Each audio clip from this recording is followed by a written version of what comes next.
Welcome YouTube to another D&D Fridays. It's yours truly, the Geek Life. Today we'll be talking about something that's probably well loved, I would assume, the random encounter. Before we get into random encounters, let's not forget, hit that notification bell, hit that subscribe button, and comment down below what some of your favorite random encounters that you might have ran or actually played through. Without further ado, let's go. Into it. So when I think of random encounters, I think of something that happens out of the blue, like you don't really have time to prepare for it or whatnot. That's the whole definition of random, and it's and I feel like maybe like a lot of people might think that a random encounter is combat. It doesn't always have to be combat.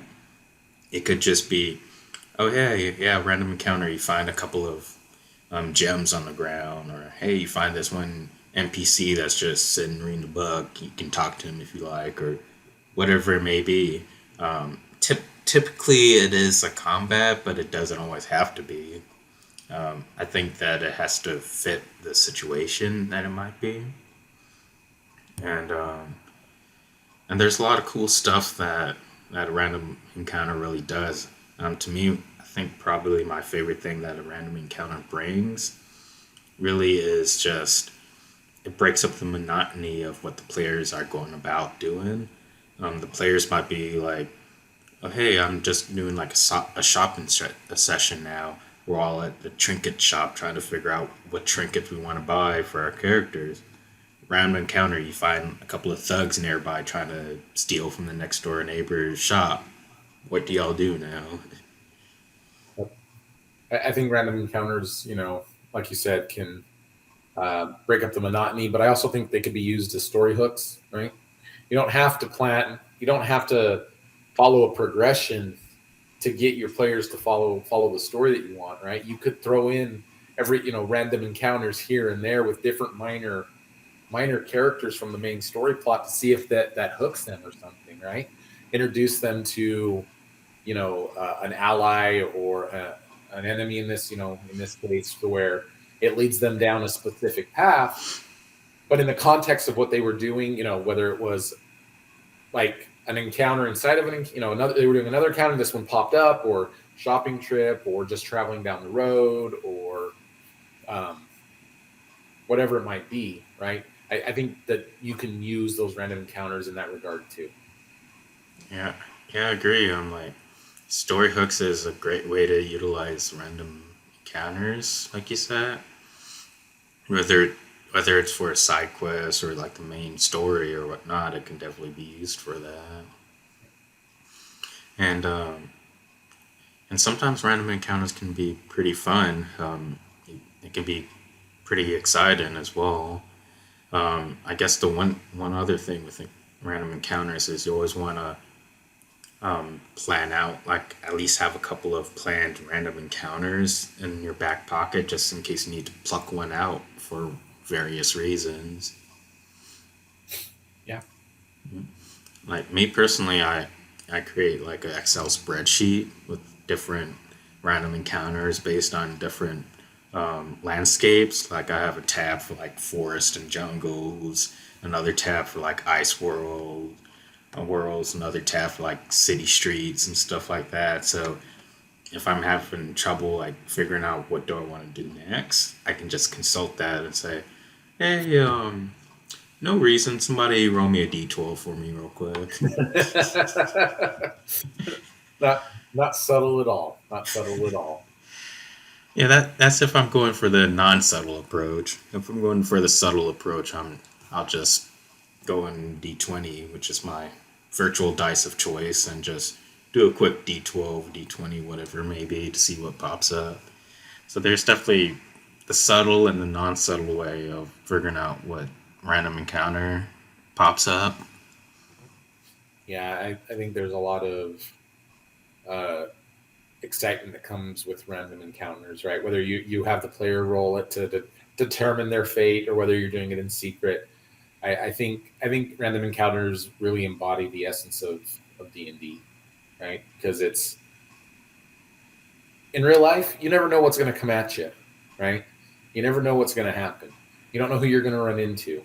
And I think random encounters really add that spice into the game itself, right? And and like we mentioned just a second ago, it could be that story hook, it could be a distraction, it could be a dead end, it could be a whole bunch of stuff that you and your players could take weeks going down a rabbit hole off of a random encounter, or it could just turn out to be essentially a one session thing. And so there's that chaotic nature, that randomness, for lack of a better word here, with the outcomes around random encounters. And so I think it really livens up the game. Yeah, I agree. And kind of just going off of that whole story hook type of thing, I think in kind of like a child note of that would be maybe you have something planned for a certain session that the players are going to do X, Y, and Z. Maybe the players come up with something to help circumvent that, and what you have planned for like a 3-4 hour session, maybe the players complete in like an hour and a half. Right. Now you're at kind of like a loss. What random encounters can do as well as like, you have another hour or two, and I kind of feel like playing some more D&D. Let me see what random encounter comes up. Who knows? That might just be a quick 20-minute thing. It might last for the next hour and a half. Let's see what happens. Right. So I think always having several random encounters ready just in case things like that happen, I think is going to be pretty helpful. Yeah, I really like your idea of your spreadsheet, right? Kind of keeping track and having a little bit of organization around it. So when you do roll that random encounter, you're not rolling an encounter where you're in the desert and here comes a white dragon, right? Like that probably doesn't make much sense. So you base it on terrain or cityscape, type of things. And I think another thing is not just the the terrain and everything like that, but people, right? What kind of people are in this area? What kind of groups of people? Are there smugglers? Are there pirates? Are there just travel weary peasants? Right? What kind of people are also there? And you can incorporate that into the roll, right? Maybe that means that you roll 2 or 3 different dice, right? Like a D12 and then a D6 and then whatever, and you give yourself multiple ways to build that encounter. Yeah, agreed.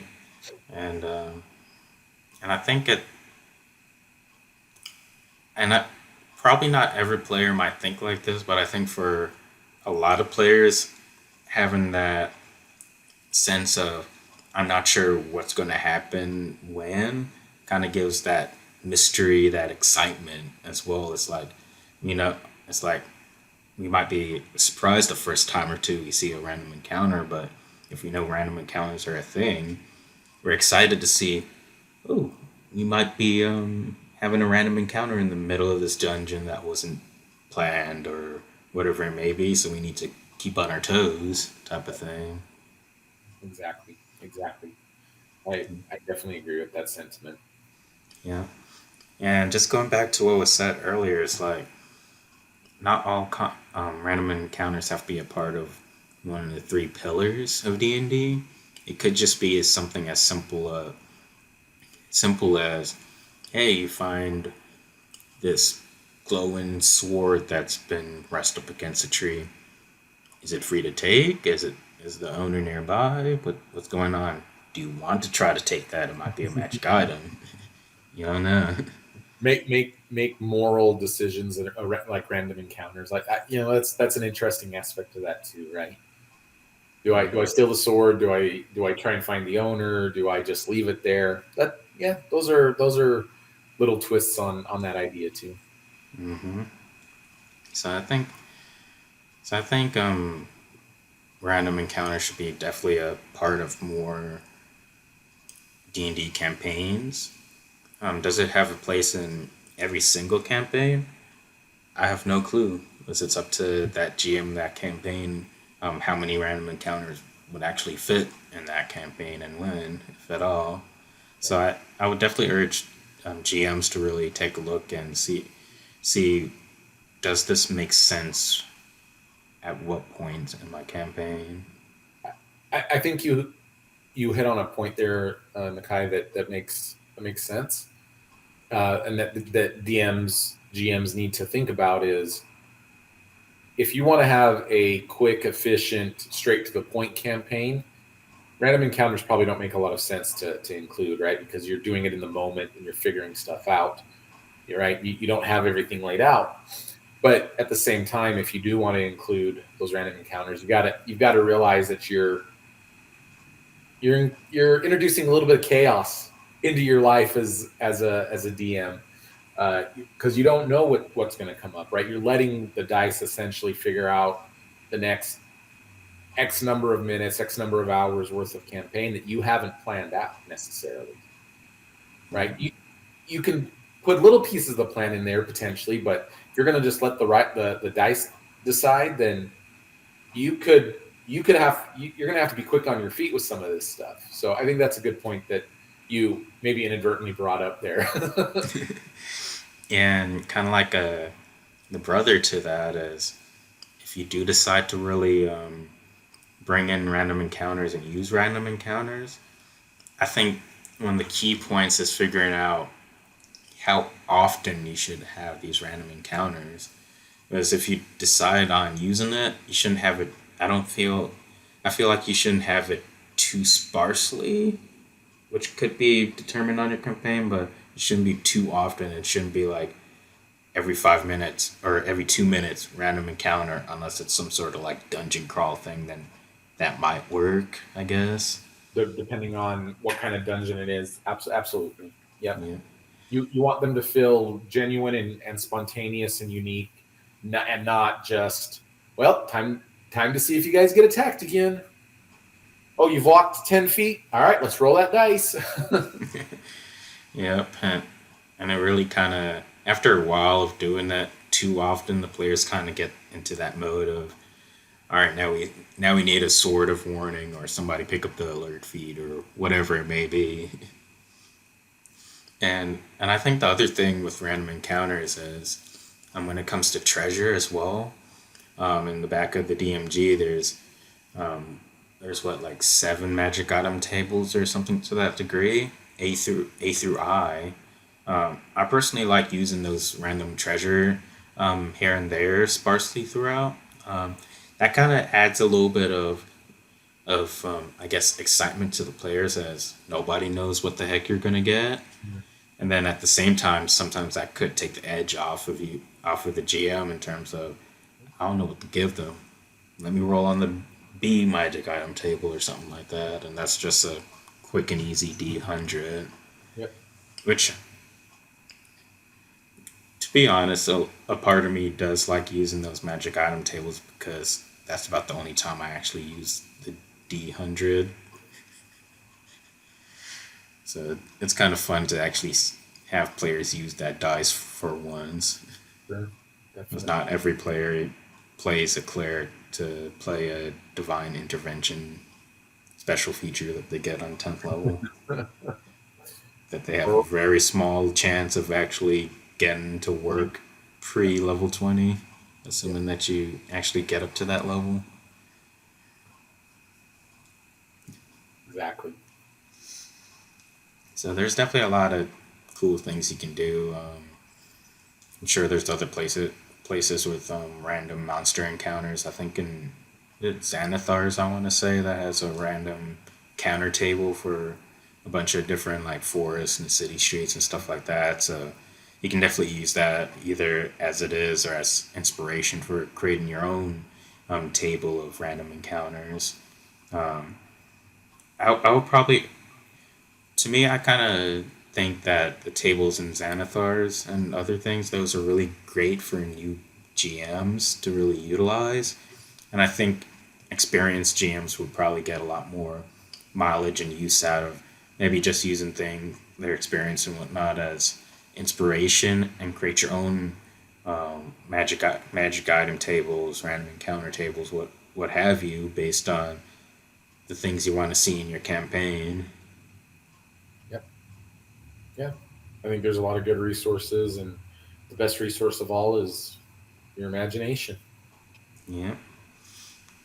And if you're still looking for other random encounter stuff, there's D&D Beyond has a pretty decent random encounter tool set under there.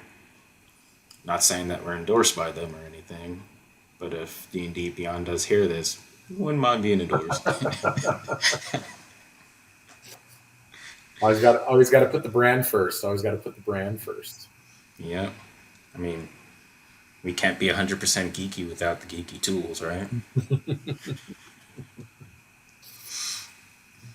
But all in all, I think random encounters are, for the most part, pretty good, pretty useful, and I would definitely recommend folks actually using them in a lot of their scenarios and the like. Um, how about you? And any final thoughts? No, I think like I mentioned before, I think random encounters are a ton of fun, and I think they definitely add a lot of spice to the game. You just want to make sure that you're using them, you know, in a manner that suits the game and suits your players and suits your style, and not overdoing it. I think if you're overdoing your random encounters are no longer considered random, and but I definitely like the excitement that they bring into the game. Yeah.